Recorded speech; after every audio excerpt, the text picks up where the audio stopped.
Jim Schleckser is an accomplished leader, entrepreneur, and CEO coach with extensive experience across diverse industries.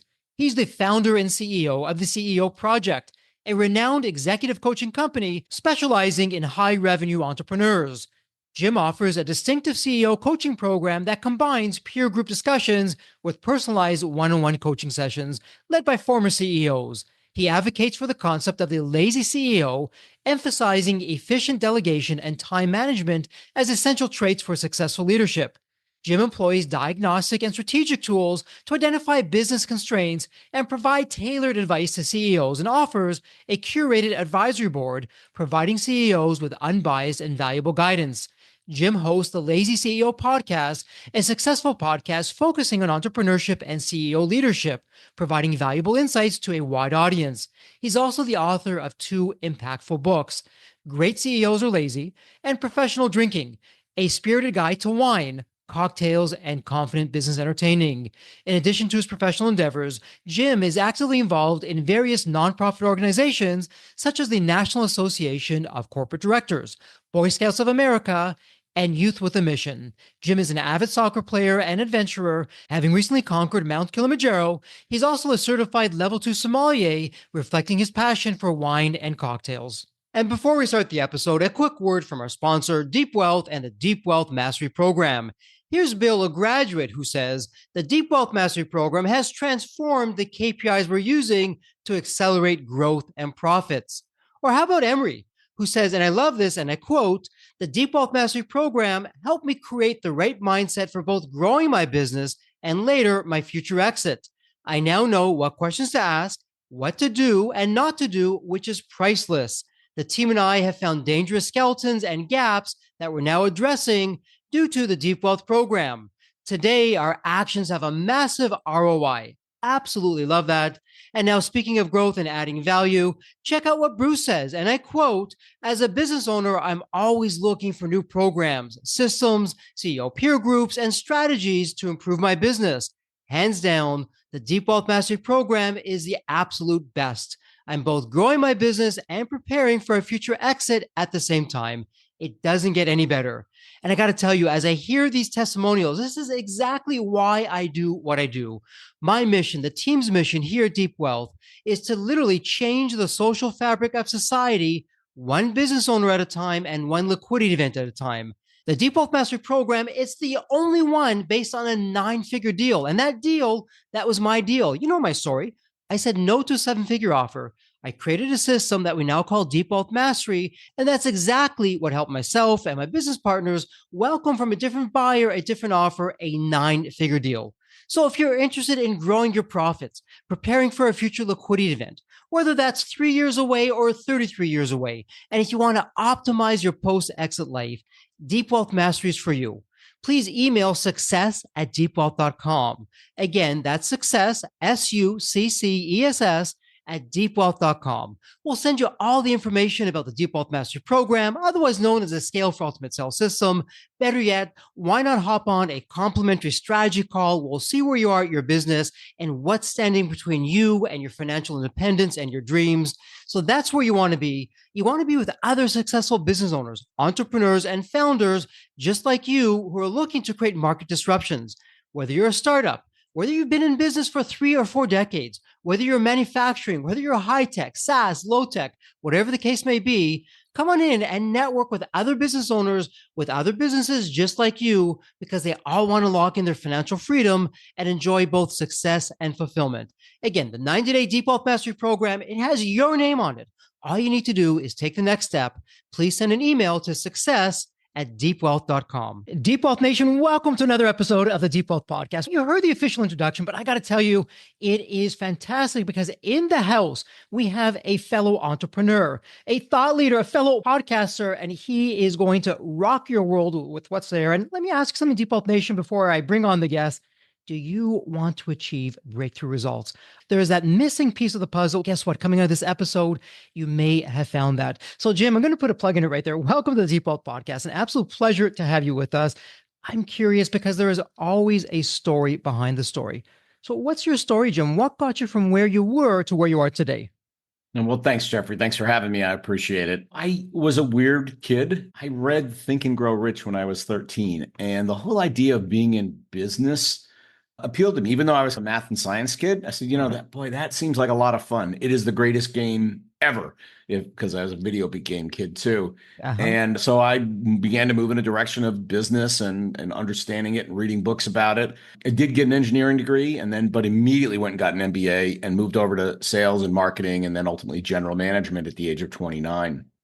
And really, ever since then, which was more than a couple of years ago, I've been running companies first for other people and now for myself. But it really was that book. It was Think and Grow Rich, which is an ancient book, Napoleon Hill's book. It's in the 30s. Really influenced me strongly that business was the place to be. And then I received to fill my brain with that probably 1,000 other business books. So I really did the work to get good at this. They talk about 10,000 hours to become expert. I think I probably put my 10,000 hours in at this point, and I got good at it. That made a lot of money for other people as a hired gun.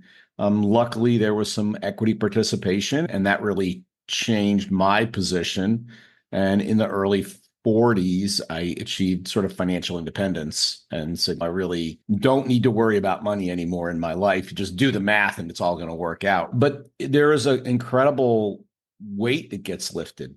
They talk about the number one limiter of lifespan in the United States is stress and the number one stressor. And so if you can get yourself to a point of being financially independent, like I really don't need to worry so much about money anymore, it just changes your life completely. And so I got there a long time ago, and it has been freeing in terms of how you can live your life and the relationships you can have and the activities and experiences that are available to you. And leaving the corporate world, as I did almost 20 years ago at this point, and starting my own business, is really about impact. It's about Mhm. I directly affect the outcome of entrepreneurs and CEOs, whether they're founders or hired guns, to get very different outcomes in their business. And that enriches not only themselves and their owners, but also all the people that work for them. And so we have a goal at the CEO Project to positively impact 1 million lives. And the idea here is we do that by improving the quality of the performance of the CEO, which makes the business better, which gives everybody in the organization better opportunity to get that F-150 pickup truck, to send their kids to college, to buy a house, to whatever is important to them in life. We're helping all of them in some little teeny way through the CEO's influence. So that's kind of how I got to what I do now. It's a terrific story. And as you're going through that, I'm sure, like so many listeners in Deep Wealth Nation, a lot of things just resonated from the Think and Grow Rich, which, like myself, was introduced at a very young age, was Yeah. fascinated. And there's many Bibles out there. There's the Bible, but then this would be the Bible of business, I suppose, with so many entrepreneurs that really helped get them on their way. But what's interesting, Jim, you've been on both sides of the table as a CEO for a company that's brought you on board, and now your own company. And now you're working with so many CEOs out there and making such a change. So, for the listener who is not familiar with the CEO project, and by Mhm. the way, you have your Lazy CEO podcast and Deep Wealth Nation in the show notes. Please click. All the links are there. You'll find out all about that. Please subscribe to Jim's podcast. You'll get a kick out of it. What's going on with that whole CEO focus that you've now been doing? I mean, you could have really done anything. You've had a very successful career as a CEO and now helping other CEOs. But was there a defining moment that set you on your path that you're going to be doing the CEO project? And why the CEO project? What's that all about for people who aren't familiar with you just yet? Yeah, no problem. So to be fair, I say I left corporate. I got fired, which is an occupational hazard at that level. It can happen, right? And as I reflected on what I wanted to do, the idea of dropping back in didn't get me the relationship with my family that I wanted, and particularly Mhm. my two boys who were young at the time. And so I built a matrix. I'm an engineer, right? I go, what's important to me, right? I knew myself well enough to know that it's intellectual stimulation is number one, impact is number two, money's number three. And then, of course, I wanted the freedom, sort of over that was the freedom to spend time with my boys, which I did. And I looked at a variety of businesses. And part of my contribution to a business is creativity. I'm a very, very good problem solver. I'm very creative. It's one of my little gifts that God gave me. So, for example, I looked at open up a bunch of Dunkin' Donuts, highly refined model.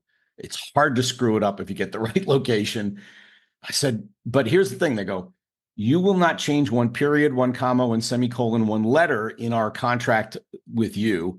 You will Hmm. sign your name or not sign your name. That's it. And I'm like, this is not leaving a lot of room for creativity. And so I don't mean to denigrate them. They're all like that. Yes. I said, well, I can make money at it, but it's like I said, money's number three. And I Yeah. won't have intellectual stimulation. I won't be able to use my creativity. I can't have impact the way I'd like to. So I passed on it, even though it was a good business opportunity. And this business for me hit sort of the three things. A guy named Dan Sullivan, who does strategic coach, fabulous work he does. He says, you want three circles, right? Circle number one is something you would like to do. Number two is something you can be, he says, world class, but one of the best around at, let's say, right? And circle number three is something people will pay you money to do.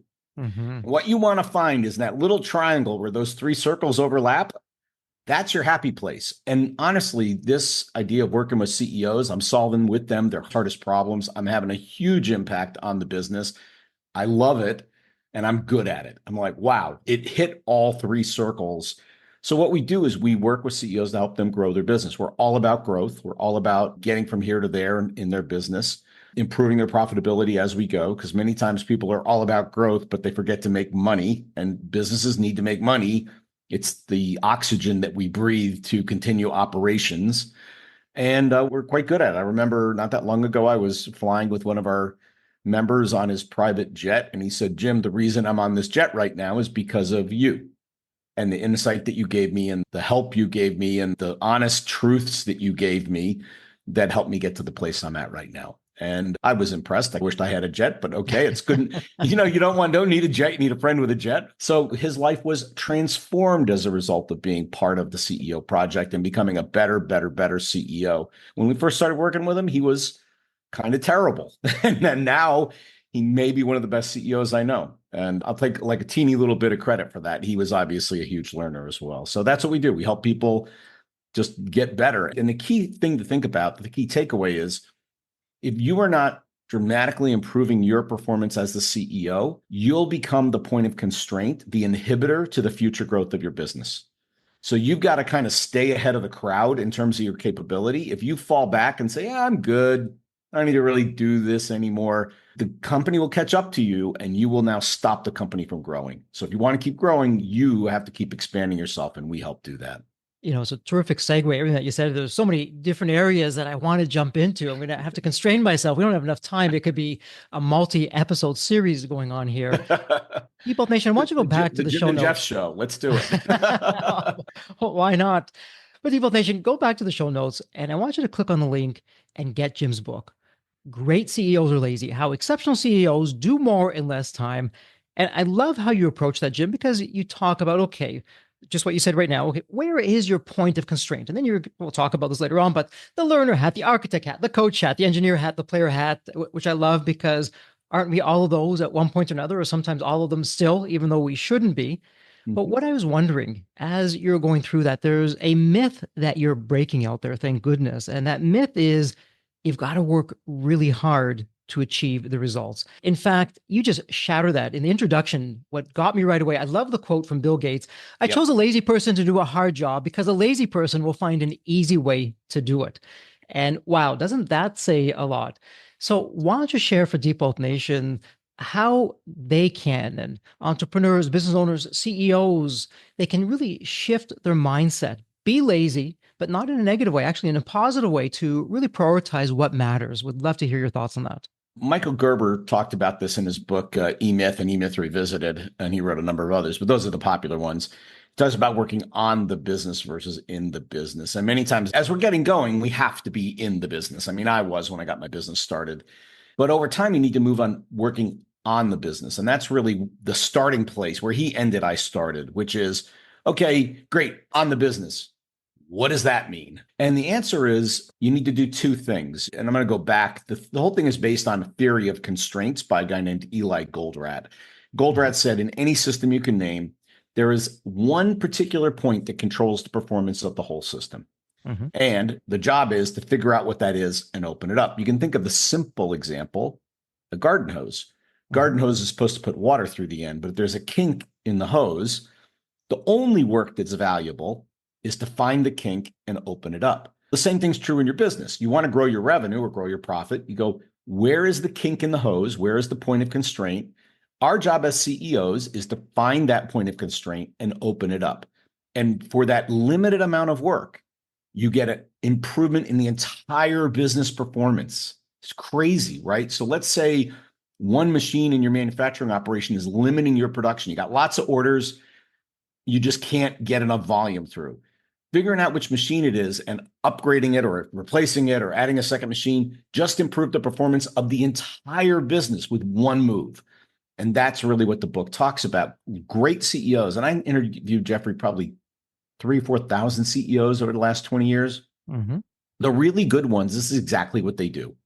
They don't say it the way I say it in the book, but what they do is they go, I try to figure out where that point of constraint is. I spend 30-40% of my time on that.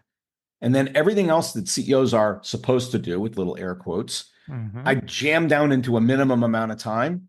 So I'm not working 80 hours a week. In fact, one question for me told if somebody was a good CEO or a bad CEO, or Mm-hmm. average, let's say, I'll be nice, or how many hours a week do you work?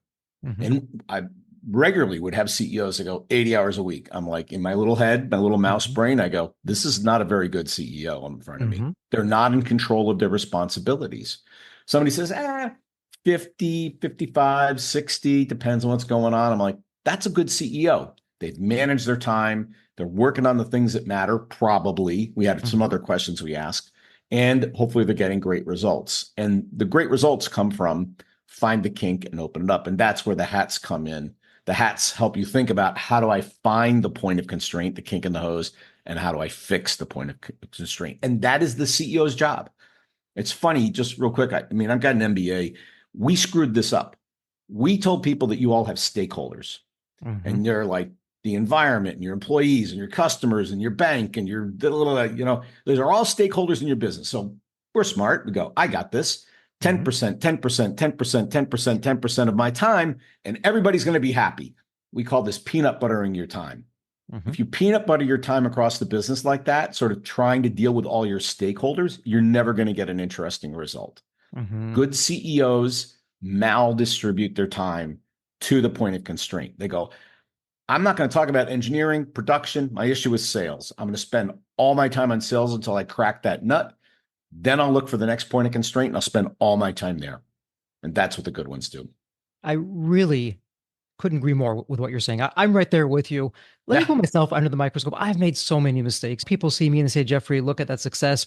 But I'll quickly share. If I had $1 for every mistake that I did, I would not have needed my exit. It would have been far, I would have had several private jets. Let's put it that way, Jim, for all the mistakes that I've done. Some of my biggest mistakes, though, as I look back, going to what you said, really to put a different spin on what you're saying, very similar concept, probably the same thing. An effective CEO, an effective leader, really is someone who knows how to delegate properly. I'm not going to be the smartest person in the room. I'm going to get the right people. I'm going to delegate that to. What I'm wondering, I'd love your take on this. My mistake has been I didn't delegate, I abdicated. And abdicating is even worse in my books than working too hard or maybe delegating to someone who isn't the best, but you're still delegating. And so for the default nation, they're listening to this saying, well, I don't really know how am I going to be doing this? That I'm not walking away. I'm giving the keys to the kingdom, but it's to the wrong person because I'm abdicating. How do we prevent that? Can you prevent that? What's going on there? Absolutely possible. And that's sort of the next part of it. You're working 80 hours a week. How do we get you down to 50 on the right things? It means a Mm-hmm. whole bunch of things that are on your to-do list have to go away. Mm-hmm. So we tell people, look, take that list, put it in economic impact order, highest at the top, lowest at the bottom, draw a line halfway up. There'll be some things that still need to happen below the line, but you have 3 Ds at that point: defer, don't do, delegate. So let's start with don't do. Mm-hmm. Don't do, you're going to cross it off your list. You're just not going to do it. If it's below the line, it's not as important as the things above the line. Let's just not do it. And you go, well, something might happen. Yeah, not a big thing, a little thing. Who cares? Defer into the future. I'm amazed at how many things I think are important in a month and a half. They turn out, it wasn't so important. Or Mm-hmm. time solved it, or it went away. Or so time is a real tool to solve problems if they're low priority. Mm-hmm. Delegate's the third one, which is what you asked about. And we have a rule, which is if somebody's 70% as good as you as a CEO, delegate aggressively. Mm-hmm. And now people go, well, but they're not as good as I am. Look, here's the problem. If you're a CEO, you're a special person. You're either really smart or a really good salesperson or a really good organizer or a great marketer, whatever your thing is, you've got a gift. If you go, when they're as good as I am, I'll delegate, Hmm. which will first of all, those people are running their own companies and you'll also never delegate. So now the problem is when we say delegate, people say, well, hand it off, never see it again. But it turns out there are levels of delegation that we recommend people think about. So Hmm. level one might be, hey, Jeffrey, look into this, come back, let's talk about it. I'll make a decision on what we're going to do, and then you're going to go execute it. I just lost the whole research part. You come back with a kind of a refined list, and then you're going to go execute. Up to, hey, Jeffrey, go figure out what you want to do. Show me your plan. I'll agree your plan. Then you're going to go do. Up to, hey, Jeffrey, go look into it. Figure out a plan. Shoot me a note. If I don't say no, so now I'm opting out, right? Hmm. In a day, just go do it. Up to, hey, Jeffrey, go do this. Figure out a plan. Go execute. Just let me know what you did. Hmm. And then abdication, which is what you talked about, is, hey, Jeffrey, take it over and I never want to hear about it again. And that is super scary, particularly if one, it's a very risky issue. Like it could sink the company if we screw this one up. You Hmm. never want to go to level 5 on those. Always going to be at level 2, 3. We're going to change the branding of the entire company. Okay, I would like to have a conversation before we before we do that, right? You think? And then the other one is what Bezos talks about is one-way doors and two-way doors. Because I'm an engineer, I say Yeah. reversible and irreversible. Hmm. If a decision is reversible, you go delegate it hard and fast. Because if we Hmm. screw it up, to your point, made a mistake, okay, nobody died, let's just change it, go back another way.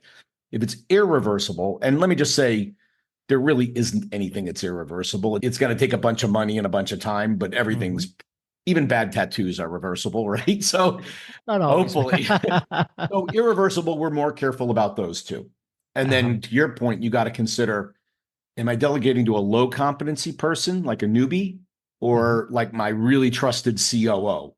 I'd be more aggressive in delegating to a COO than a green bean, somebody's brand new in the organization. So those are some factors when we're thinking about delegation. I think to your point, it's super uncomfortable. You have to be really committed to getting good at this. Hmm. And I'm going to tell you, if you get good at it, it is freeing beyond words. You're like, why is this on my desk? I got to find somebody to do this for me.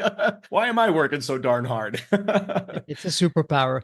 As a follow-up to that, though, and I don't know about you, here's what we see a lot. Mm, So we'll have a new company come into the deep wealth ecosystem, and we're speaking to either the CEO or the founder entrepreneur. Hey, does the company run without you? One of two things usually happens, Jim. It's hemming and hawing all these excuses. And the short answer is no, it doesn't really run without them. Or it's the emperor with no clothes. Yes, the company runs without me. I have a professional management team. We speak to the management team, and you know what? They're saying, actually, we can't make any decision. It's always got to go back through the ranks, ultimately to the CEO or to the owner.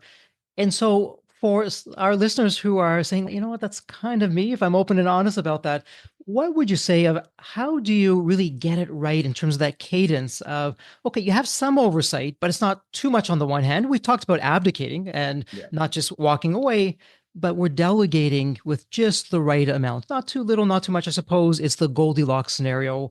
What's the secret sauce here?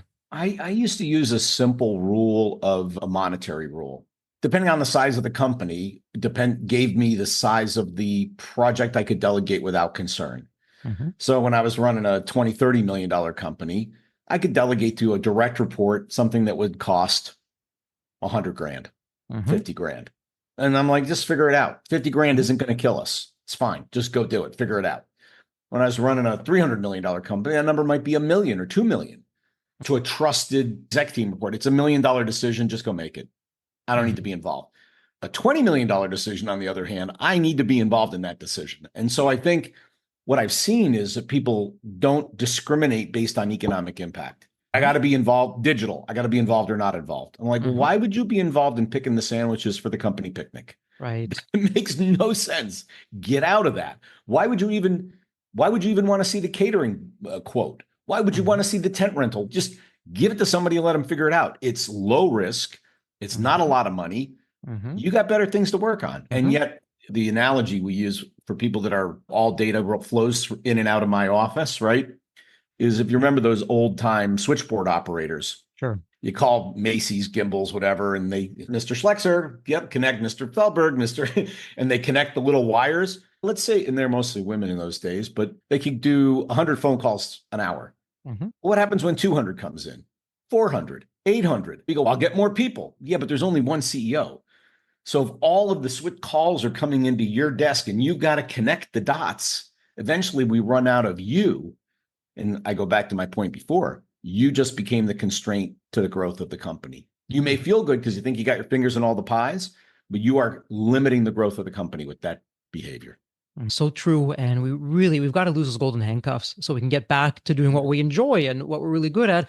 But let me ask you this, because I'm sure there's some listeners who are saying, okay, that sounds really good. Another myth. Okay, but I'm going to do that when my company gets to a certain revenue size. So, Jim, I know you're dealing with companies from give or take 20 million up to a few billion dollars. And what I'm curious, when you're working with these CEOs, is there a difference in their leadership approach?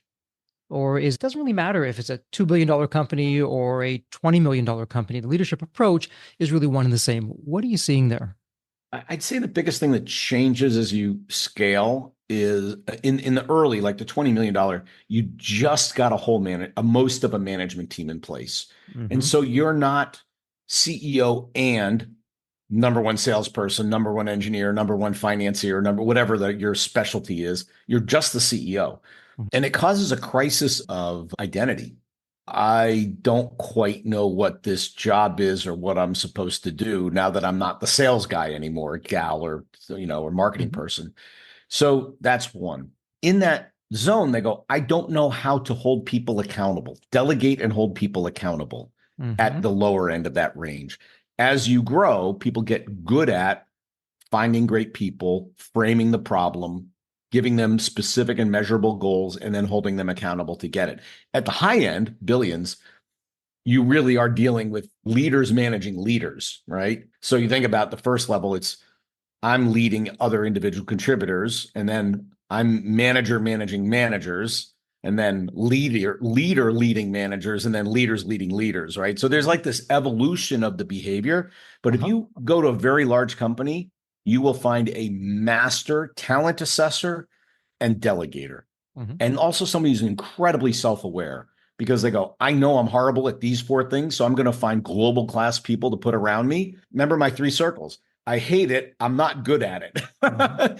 You can never get to the little happy triangle, right? So I'm going to find other people to do that for me. And then I'm only going to do what I'm really good at, whether it's strategy or major client relations or raising money or whatever your thing is. Do more of what you're incredibly great at. You'll get better results. And speaking of that, because it really goes right into everything that we've been talking about, and I love what you talk about in your book. Again, Deep Wealth Nation, go to the show notes, click on the link, get the book. You said one thing interesting, and is in one of the earlier chapters. And you said that the CEOs, don't mistake me, they are working hard, but it's on a very limited number of tasks or areas of focus. And let me ask you this, because I know from my career, I've really been all over the map, more mistakes than not. Fortunately, what I got right in a big way, the Yep. mistakes helped me really figure that out. But the question for you is because I don't believe in that concept of a balance. A balanced life, see a Hollywood movie, Yeah. read a fiction book. For me, it doesn't really exist. So for someone in the Deep Wealth Nation, they're hearing you talk, saying, "Okay, yeah, I would really love to have this blended life where I'm successful in the business, but actually I still have a life outside the business." And Jim is saying to focus on a small number of tasks, work really hard at it. I'm really good at that. Is there a magic number that if it goes over this number, you're dooming yourself to failure? Does it depend on the person? Where is it at? What do you think? Yeah. You get three. Okay. We teach CEOs focus three. Give me the three big things you're going to get done this quarter. Hmm. Only three, not seven, not 15, three. And we had a client we worked with for a while, and he said focus equals growth. And I think that's true. And really within that, what you decide not to do defines you more than what you decide to do. Hmm. So choosing to say no to things is very defining to what the business is and what you're going to spend time on. So you Hmm. should say no to lots and lots of things that sound like they might be good. I grew up in sales. We are the worst at this because everybody looks like a client, right? Everybody might buy. You never know. And really, the good salespeople go, no, yes, this one I'm going to spend a lot of time on because that's a big deal and they need what I've got. Hmm. And the bad ones are like, you never know. I don't want to throw these fish back in the ocean. You never know. They might buy someday. And you're just wasting your time. It's a low probability use of time. So good CEOs figure out those couple of things and they just push the chips in on those three big focus things. Now, hopefully, you're right more often than you're wrong about those three things. But just going back to balance, I wrote one of my most popular articles, funny enough, which is How to Live a Balanced Life. I later sort of modified that, which is you can't get anything interesting done if you're in balance. And what it means is you want to appreciate my social life, my physical, my financial, my professional, my spiritual, so forth. And you'd love to have them all kind of symmetric in a nice round wheel where everything's 10 out of 10. But it turns out if you want to really get something interesting done, you have to be maldistributed for a while. You have to like, we're going to go acquire this really big company and I'm going to work 70 hours a week for a little while. Hmm. I know I'm making a decision to do it. And then I'm going to go try to go back to balance once I get that done. Or I'm going to run a marathon. So I'm going to spend more time than I really should on my physical for a while. And I'm going to get the marathon done. And then I'm going to come back to some level of relative balance. So I think we go out of balance, good ones, Hmm. choose to go out of balance for periods of time and then come back to something that's a little more balanced and stable on an ongoing basis. Really, the seasons of life, the seasons Yeah. of nature. Okay, you know what? I normally wouldn't do this, but for this short period of time, I know why. I'll explain it to my family, those close to me, those around me. In the business, here's why it's going to be happening. And I'm also going to monitor it myself just to Yep. make sure that it doesn't go on for an extended period. Let me ask you this, because again, from running companies to your own company, is there, when you look back on the countless leaders, and I'm putting CEOs as leaders because that's what we do, Some are. hopefully more than some, but you're right. Yeah. Looking back, is there one piece of advice that you got that's been the most impactful for you? Anything that comes to mind of something that perhaps shaped your philosophy where you are today? It's because, yeah, Jeffrey, back in the day, so and so said this, or you know what, just last month I heard that, and wow, that was a game changer for me. Yeah. When I got my first larger company president role, I had a guy Mm-hmm. I worked for, a guy named Paul Snyder. And Paul was he worked for Larry Bossidy. He was a big Allied Signal exec for a long time. And he was running this conglomerate. And I ran one of his businesses. And when I got the job, first of all, he met me to interview me. He goes, "Man, you're really young." I'm like, "Yes, I am, but hopefully we'll do okay." But he said, "All right, here's the deal. Everything matters. When you're the leader, everything matters. You don't get to have bad days. You don't get to yell at people. You don't get to kick the dog. People interpret your emotion as meaning something in what's going on with the business. Jim's upset. We must not be doing really well, or we lost a client, or no, I had an accident on the way in, but you're not allowed to be like that because everybody's looking at you. They look at who you say hello to. They look at who's in the meetings and who's not in the meetings. They look at the order of your emails. What order did it get put in? I mean, it is insanity the level of attention that people put on the CEO, and then they do this Ouija board trying to interpret what it all means when 95% of the time it doesn't mean anything. But if you aren't aware that they're doing this, you may behave in a way that sends signals to the organization that you don't want to send. And so Mm-hmm. as leaders, as CEOs, everything matters. And people go, "Well, that's not fair." I go, "Well, then don't do the job because Mm-hmm. that's the job, unfortunately." So everything matters. And I've really taken that to heart that how you show up, how you engage, it matters tremendously in this job. You're an engineer or accountant doing a job in a company, it doesn't matter nearly as much. You got that job, everybody's looking at you. Yeah, some great advice there. And I'm wondering, as you're talking about that, does emotional intelligence play a role in successful leadership? And if it does, how do we even cultivate that outside of ourselves? Yeah. I mean, I think the data is pretty conclusive around the importance of EQ, emotional intelligence. It's the ability to manage and control your emotions and understand the impact of your emotions on other people and your behaviors on other people. And we've seen people that lack emotional intelligence, they go off the handle, they scream at the team. Gosh, I mean, I'm not sure I want to work in a place like that, honestly, not for very long. And so I think it is directly correlated to getting the best out of people. It's about knowing yourself, knowing how it goes back to everything matters. If you don't understand yourself and don't understand how your actions impact others or have an ability to control your emotions at some level, well, you're going to do crazy, silly stuff and you're going to screw the company up and you're going to put people off their game. And if you're like measured and you can manage your energy and you know the impact, I think that makes a good leader. So yeah, there was a direct correlation. Now, getting better at it, we're born with an intrinsic capability that's been Mm-hmm. tested. Even at 3 or 4 years old, they can predict sort of EQ. I do think you can get a little bit better by just mantraing in your head, everything matters, bite my tongue, count to 10, big breaths of air, all those little tricks help. And maybe over a long period of time, a behavior will turn into a characteristic and will turn of yourself. But it takes a long time. It really does take a long time to build a characteristic like that if you don't have it to start. And perhaps for a listener saying, yeah, you know what, that really sounds like me. I'm not sure I was ever born with it. It's at least having an awareness of it. Okay, Yes. let me stop.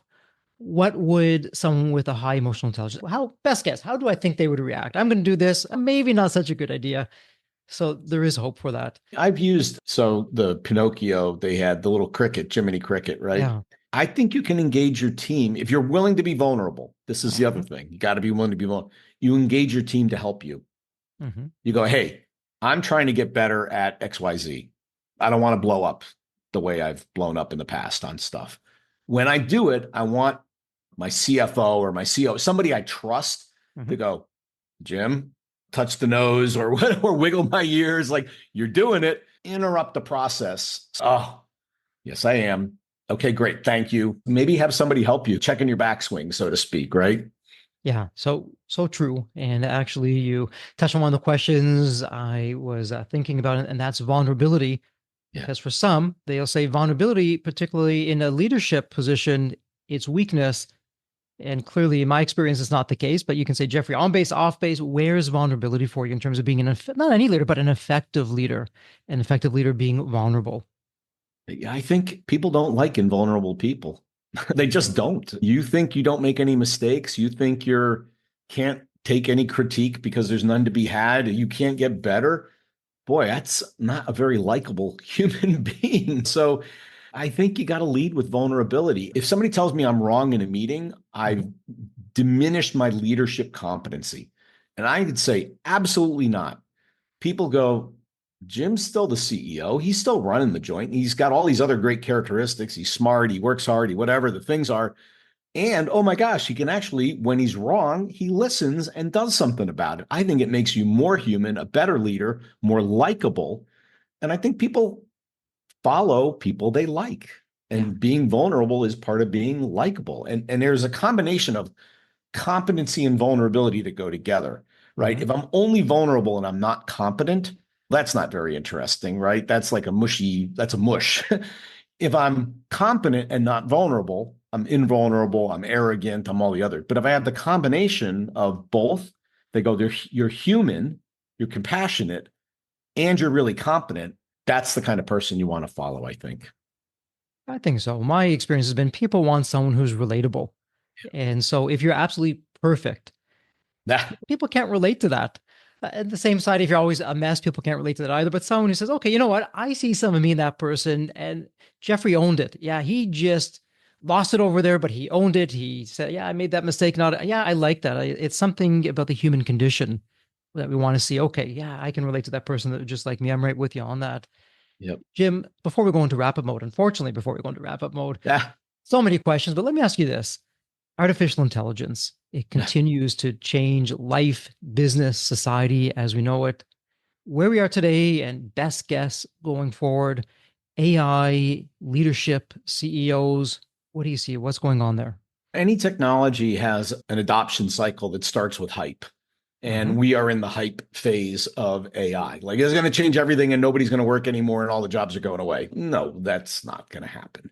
But there will be things that happen that are really useful. And I tend to think of AI at the moment, at least, as human augmentation. So all this crummy stuff that we can do that are not very good at, that takes a lot of time, that's tedious, AI Hmm. is just way better than we are. So let's use it for that. It'll augment the effectiveness of the humans. We'll become more productive as a result of the use of AI. And look at it like I use Grammarly to check my spelling and my grammar. You use Google, which, by the way, is AI. Do you really think a human could check 3 billion websites and find the 10 most relevant ones? That's AI that's doing it for you. It is already all over the place. The thing that showed up were these large language models that can do lots and lots of different things. I think more likely what we're going to see is what is being called small language models. Mm-hmm. So these are dedicated automations, dedicated AI for particular purposes. I'll give you an example or two. Let's say I'm an auditor, financial auditor, and I want to audit financial transactions for an anomaly so I can go dig in to see if there was fraud. Boy, that's a great job for AI. Now, could it write a memo? Nope. Could it make me a plane reservation? Nope. But it can do that like a son of a gun and better than a human could probably. Same thing for an invoice comes in. Find the original bill, make sure it matches with the vendor. If so, cut the check, verify all the data's on the invoice, and if so, cut the check in 30 days. Boy, AI would be great at that, for example. Humans can do it, but why would we want to do it if AI could do it? Now, maybe we just oversight it because AI can imagine answers sometimes. So I see lots of point solutions to take tedious work away from humans and highly detailed work. Let us be more creative and let us oversight the system. So I think that's the next few years, a deployment of business case driven point solutions using small language models that make humans more effective. I think that's sort of the near term future. So interesting. Be fascinating to see where we go, where we land up. But I suspect, as with any technology, to your point, an effective CEO will know how, as an organization, okay, maybe I don't have to master that myself, but let me surround myself with the right people, smart people who can figure out what's best for the organization. I do think as a CEO, you need to know enough to ask the question. Yes. Yeah. Is this a place for AI, for example? And they'll go, yes, no, maybe, here's why. At least you got to ask the question. So many different areas that we could have gone into. We didn't even get into you being a sommelier and that book that you wrote, Professional Drinking, A Spirited Guide to Wine, Cocktails, and Confident Business Entertaining. But all of that said, before we go into wrap-up mode, Jim, is there a question I didn't ask or a topic that we didn't cover, or even a message that you'd like to get out to Deep Wealth Nation?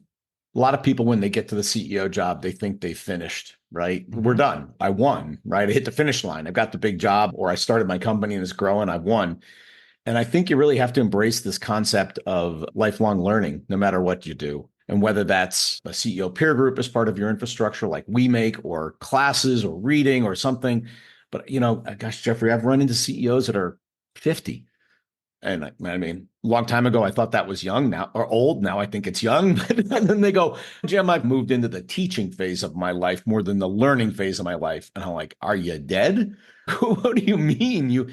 So lifelong learning, embrace it no matter what job you have. And I think the big message is back to everything matters. If you're not advancing yourself, you're not learning and becoming better as CEO, what do you think everybody else in your company is doing?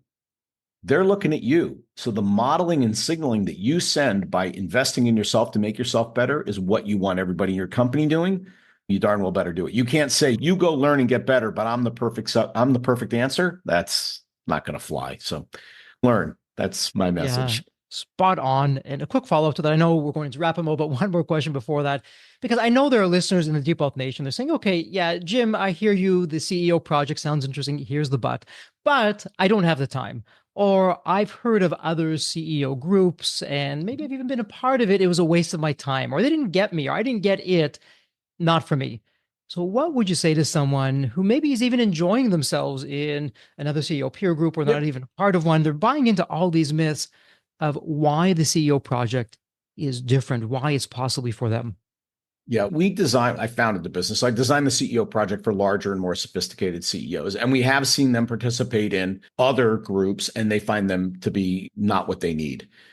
And that's because they were not designed for larger and more sophisticated CEOs. And there's 3 elements to it. One is the quality of the members you're with. You want to be in a group that has people your size, because the issues you deal with at $100 million are very different to the issues you deal when you're $20 million. So you could help somebody who's at 20, but they can't help you at 100 because they have never even seen 100. They have no idea what problems you're dealing with. But other people in and around your range, they can help you. So that's one. Like size, like complexity companies of learners. Mhm. The second is the methodology. You want a methodology that not only delivers immediate impact, but also helps you learn and model to be a better CEO. We do that. It's based on this theory of constraints we talked about in the book I Mhm. wrote, Great CEOs Are Lazy. Highly efficient way, focused on the point of constraint to get incredibly good results. But also, you're going to help other people solve their problems. So you're going to learn how to be a better CEO. And then the last one is the advisors. It turns out there was a book article in Harvard Business Review years ago that's called The Wild West of Executive Coaching, which Mhm. is to say there's no credentialing required to be an executive coach. And so consequently, you get salespeople and psychologists and goodness, and they've never run a popsicle stand. What we do is we match you up with former CEOs that have run companies your size. Mhm. So when you say, I'm dealing with this problem, they go, oh, yeah, I screwed that one up really good. Let me tell you what not to do. And so they can give you genuine advice instead of just going, that's horrible. What do you think you might want to do about it? And they can actually give you real advice. So who you're with, the efficiency and impact of the methodology, and the quality of the advisors differentiates what we do from everybody else that's in the market. So I would just say, and remember I said, what you decide not to do defines you. We're Mhm. not good for a 5 or 10 or $15 million company. There's Mhm. probably lots of people that can handle you there. You get to 20, 30, 50, 100, very few can really handle you the way we can. So we're good at that and bad at the other thing. All about focus goes back to what you say. You're walking the talk. You're very focused on, hey, if you're a company in this size, we're for you. And here's why. Yeah, beautiful. That said, let's go into wrap up mode. It's a tradition here at the Default Podcast where it's a privilege, it's an honor. I ask the same question to every guest. It's a fun one. I'll set this up for you. When you think of the movie Back to the Future, you have that magical DeLorean car that will take you to any point in time. So, Jim, it's tomorrow morning. You look outside your window. Not only do you see the DeLorean car curbside, the door is opened, it's waiting for you to hop on in, which you do. And you're now going to go to any point in your life. Jim, as a young child, a teenager, whatever point in time it would be, what would you tell your younger self in terms of life lessons or life wisdom, or hey, Jim, do this, but don't do that? What would it sound like? I would go to the younger Jim Uh huh. and go and tell him to start his own business sooner. You're going to make a lot more mistakes, but you have a lot less responsibilities. Mm-hmm. So if you're living in a one-bedroom apartment, driving a rusty car, who cares when you're 22 years old? Mm-hmm. As you get older, it gets harder and harder because you have kids and a house and a wife and all these obligations and a mortgage. And so the ability, what you have to overcome to go start your own thing gets much higher. And I'm going to say if you start young and you work it, you get a higher average outcome by willing to take the risk of starting your own business. Mm-hmm. The more years you put in, the better you get. And so I'd say do as little of the corporate thing you can and jump as fast as you can to your own business. That would be my advice. In fact, maybe not even do the corporate thing, just immediately go into your own business and figure it out. That'd be my advice. Jim, I love that. You're preaching to the choir. I got to tell you, out of my MBA program, I did not follow the route where my friends signed these very lucrative contracts. And the advice to me was, Jeffrey, before you start your own company, go the corporate route, learn a Yeah. little bit. There was some hard years there. Looking back, though, what I was able to achieve, myself, my business partners, the team, I don't know if we would have done that, to your point, if we would have gone the corporate route. It's because I Right. didn't know what I was doing, because I made those horrible mistakes, because I struggled for really the first number of years. But that's that pressure. That's really what sculpted and molded me for the future success of what was there. So what you're saying is absolutely spot on. And Yeah. one of the Well, last you questions, did it and I didn't. So good for you. you more than got up and you've been playing some amazing, just amazing things that you've been doing out there. So all the kudos to you on that. For a listener in the Deep Wealth Nation, they have a question, Jim. They want to learn more about the CEO project, even speak with you, even become a member, have a conversation. Where is the best place online for them to do that? So you want to go to our website. It's got all of our information and videos and so forth at theceoproject.com, or you can send me an email at jim@theceoproject.com and we'll get right back to you. Default Nation, it does not get any better. Jim gave you his email address. Take him up on that offer. Send him an email. Have that conversation. See what's there for you. I know you'll come out better than when you came into the call with Jim. Jim, it's official. Congratulations. It's a wrap. And as we love to say here at Deep Wealth, may you continue to thrive and prosper while you remain healthy and safe. Thank you so much.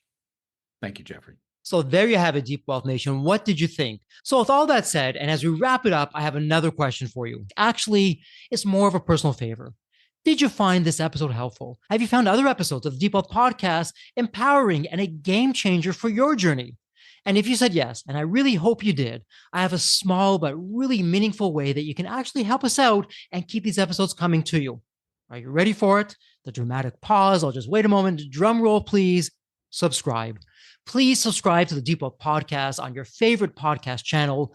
When you subscribe to the Deep Wealth Podcast, you're saving yourself time. Every episode automatically comes to you. And I want you to know that we meticulously craft every one of our episodes to have impactful strategies, stories, expert insights that are designed to help you grow your profits, increase the value of your business, and yes, even optimize your post-exit life and your life right now, whatever you want that to look like. And every time you subscribe and a fellow entrepreneur subscribe, it's a testament to how together, yes, we are changing the social fabric of society. One business owner at a time, one liquidity event at a time. So don't let the momentum stop here. Subscribe now on your favorite podcast channel. You'll never miss an episode. You'll be the first to hear from the top industry leaders, the innovators, the disruptors that are really changing and shaping the business world. And maybe you're commuting, maybe you're at the gym, maybe you're taking a well-deserved break that we spoke all about on this episode.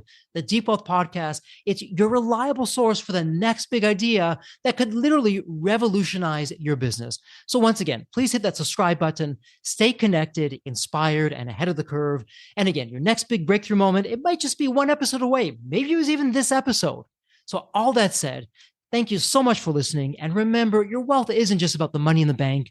It's about the depth of your journey and the impact that you're creating. So let's continue this journey together. And from the bottom of my heart, thank you so much for listening to this episode. And as we love to say here at Deep Wealth, may you continue to thrive and prosper while you remain healthy and safe. Thank you so much. God bless.